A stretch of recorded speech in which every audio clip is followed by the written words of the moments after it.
We have a major update on WWE's planned White Rabbit reveal. Plus, a longtime WWE staff member has left the company, and an absent Raw star is recovering from surgery. It's all in the wrestling news right now. Not since the release of Chaz and Dave's seminal album Don't Give a Monkeys has rabbits been talked about in the mainstream media so strongly.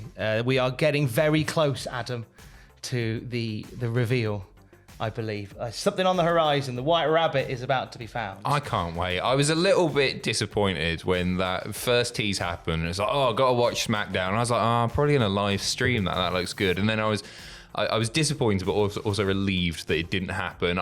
There's mileage, isn't there? They can drag this out until when do you reckon, Tom? Well, our friend Sean Fightful from rossap.com has done some digging on this, and he says that Extreme Rules looks to be the final destination of the White Rabbit. Now, this may not come as a massive surprise, since we've had some indicators in like the match graphics for Extreme Rules, a lantern and some fireflies in there, just casually located. Have they popped up on all the match cards now? Because originally it was just oh right, that's interesting. I believe it's is all it the Ronda one one that's not there? Yeah, she doesn't like fireflies. No, fair play. It's in her contract. Yeah, I don't work with fireflies.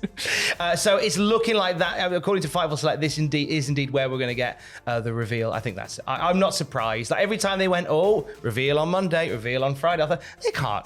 They have to reveal it at a premium live event. You'd think so, wouldn't you? You know what? Extreme Rules, I think it's shaping up. It looks like one of the best B pay-per-views in a long time. Like, there's a lot of great stuff on there, and I don't even think it's really been that harmed by the lack of bloodline. No, not at all. I think there's enough stuff on there that feels massive, and you throw the White Rabbit into the mix. Now, the creative for this, let's talk a bit about that. Fightful Select say not everybody in WWE was sold on the way that this was done. The playing of Jefferson Airplane during breaks, the QR codes hidden in and around the shows. Yeah. But they are over the moon with how it's gone down. It's been a major success, created more buzz than they actually intended it to do. The SmackDown numbers, especially recently, have been bonkers. I can get, because they specified in this report the QR aspect of things, and I can sort of get it because like QR codes are a bit lame, aren't they? Do you know what I mean? They never properly caught on. Everybody knows how to use them, but if you see a QR code on something, it's always just a bit of a hassle. It's like, oh, does my camera work with it? It's fine, whatever. But it's been brilliantly executed, I think. I think it has, and the reason that it has is because this has been a very different approach. WWE Creative have been largely hands-off with this whole process, which is why it feels so different, because this is something that's being organised by the person involved and the higher-ups within WWE. It's so bad, isn't it awful? Isn't it awful? WWE Creative have stepped back, and it's been the biggest creative success they've had in some time. I put that down to teething problems from the previous regime, whereby like you kind of have it's a very different world now, and I think that the role of creative, I think under Triple H will change.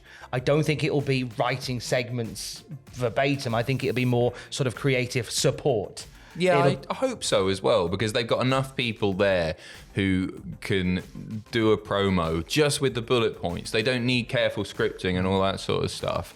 So yeah, I hope so. I hope that's the way that things turn. And you know what? In fairness, Bray, if it's Bray, we'll get to that in a second. Bray has had an awful long time to think about how he would like this to happen, and because he was so creatively unsatisfied, I imagine that part of him returning, if it is him, and we'll talk about it in a second, part of that is more creative control. So he's, this is his character, if it's him. And he's had a long time to think about it, hasn't he?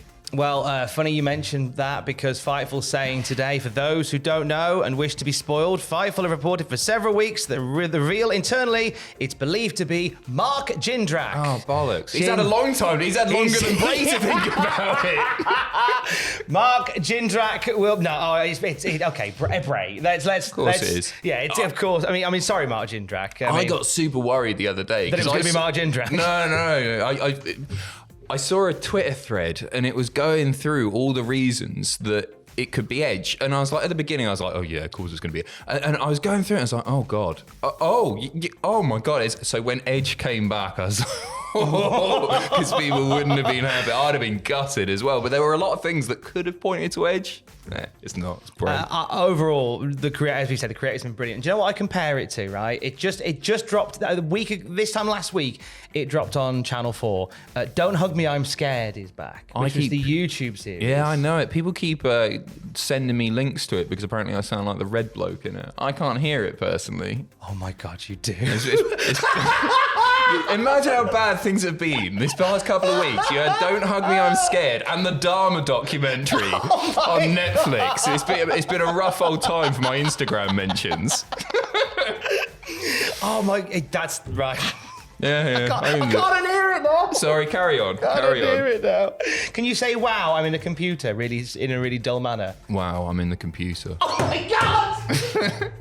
Is that like it? I've not watched the thing. I saw the original YouTube stuff, and I don't think I do sound like him, but apparently it's slightly different. Whatever. Oh, that's amazing. That's amazing. Cheers. I'm friends with my dad. But the reason I bring it up is because it's a similar idea that what they've cultivated there is the whole thing that they leave enough sort of breadcrumbs for people to kind of create their own lore and get really deep into what it could be. And I've loved some of the conversations on Twitter about what it could and couldn't be. Yeah. The White Rabbit. And I've compared it to Don't Hug Me, I'm Scared for that reason, because there's a real joy in taking like something like that, which is ironic because it's coming from Triple H, who had that press conference a while ago, who said, "Stop trying to write our shows and just enjoy it." And this is a whole story that is really being carried by fans who are kind of telling it in their own way. Yeah, it's been brilliant, hasn't it? As long as the payoff's good, and it's gonna be Bray, I think everybody's gonna be happy. And it's one of those things. Like I've got no real complaints about it. Like, everybody's having fun talking about this, and that's my favourite thing. It really does feel like a new era of sorts, doesn't it? With regard to WWE specifically, everybody's excited about the product in a way that people haven't been excited about the product since arguably 2011. Maybe a bit with Bryan, Kofi Mania and all that sort of stuff. But as a total package, this is the most excited I've been about WWE in an awful long time. Probably 2011. We'll be doing live reactions to Extreme Rules. We will. So you and I, when White Rabbit potentially comes to feed our heads. Now, moving on, a long-time WWE staff member is gone from WWE. Now, if you were circulating the forums and the chat rooms and such last night, you may think it's somebody. It's not them. It's not them. Who's gone, Adam? It's Chris Amann. It's bloody Chris Amann, the physician, the guy who sued unsuccessfly CM Punk and Colt Cabana, wasn't it? Yes. Yeah. So that's the only reason I really know. Like, you hear his name brought up quite a lot, and I've seen him featured on a few bits before. But he's been let go from the company after he tendered his resignation, didn't he? So what happened is, pop in one for Dr. Chris. So what happened is back in Why May, are they blue? Little diamond things. got a wedding to get ready for. Dr. Chris Amann from 2008 was part of the wellness policy with WWE, and however, as you say, mostly be remembered for unsuccessfully suing CM Punk and Colt Cabana for defamation of character. It was CM Punk who said basically all of his issues in WWE was sort of cured with Z-Packs, and Chris Amann took exception to this, and it's kind of the lawsuit that drove a wedge between Colt Cabana and CM Punk as well, because it was some of the legal payoffs from some of this that led to them falling out. So this is great though, runs because quite deep. Like, CM Punk still contracted to AEW, might be a free agent soon. Colt Cabana in AEW / Ring of Honor. Now Chris Amann is a free agent as well. This triple threat match can finally bloody happen. I'm excited about it. I don't think this is like a Triple H shake-up thing or anything like that. It looks like he's just handed his resignation and it's been accepted. Goodbye. So good luck for whatever's next. Kevin Dunn was the name that a lot of people had started hearing last night. We heard a few rumours on the mill that Kevin Dunn was away. PW Insider putting out a rumour killer on that, saying Dunn's status is 100% unchanged with the company, and anyone who is claiming otherwise is 100,000% incorrect in their claims. 100,000? You can't even be 100,000%. I've said that 750% of the time. So Kevin Dunn very much still part of WWE's plans going forward. I think Triple H made that very clear in his sort of mission statement, didn't he? You can't win them all, eh? You can't win them all. No, I don't want to see anyone get fired. I don't want to see anyone get fired. It's not nice to do that, but I don't personally like Kevin Dunn's style of production. In a lot of ways, some things I think he does quite well, actually. But yeah, we'll give it time. One guy who benefited from production was glorious Bobby Roode. His debut in NXT still stays there as one of my favourites of all time when he came down on that big podium. Yeah, it was great. Song and everything. Update on Bobby Roode, who we haven't seen in a little while. Sharing an Instagram photo yesterday of Southlake Orthopedics with the caption, heading home after what is hoped to be a successful trip to Birmingham, Alabama.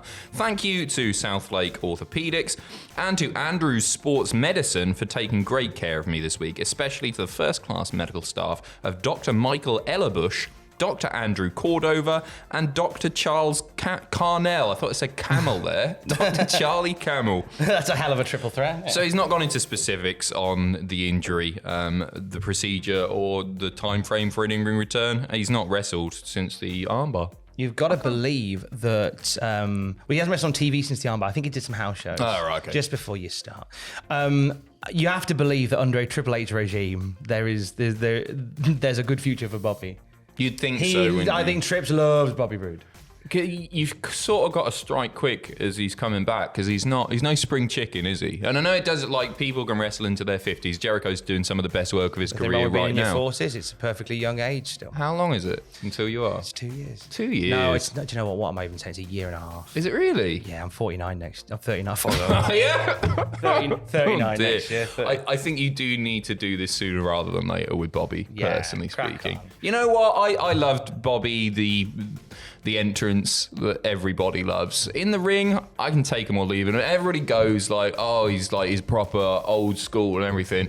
To me, it's just like the NXT, the entrance was the best bit, and then he got in the ring and it's just a bit sort of maybe paint by numbers. It's all so consistent, but to me it's also consistently boring. I never got excited by the matches in the ring, and I really get it. I get it. He's old school. I just didn't find it particularly entertaining. Between the ropes. Get well soon. Get well soon, Bobby. Oh, I'm a wanker, aren't I? You're not. Do you agree? I think it's good sometimes to kick somebody while they're down. More wrestling news throughout the day at cultaholic.com. Stay safe. Love you. Bye.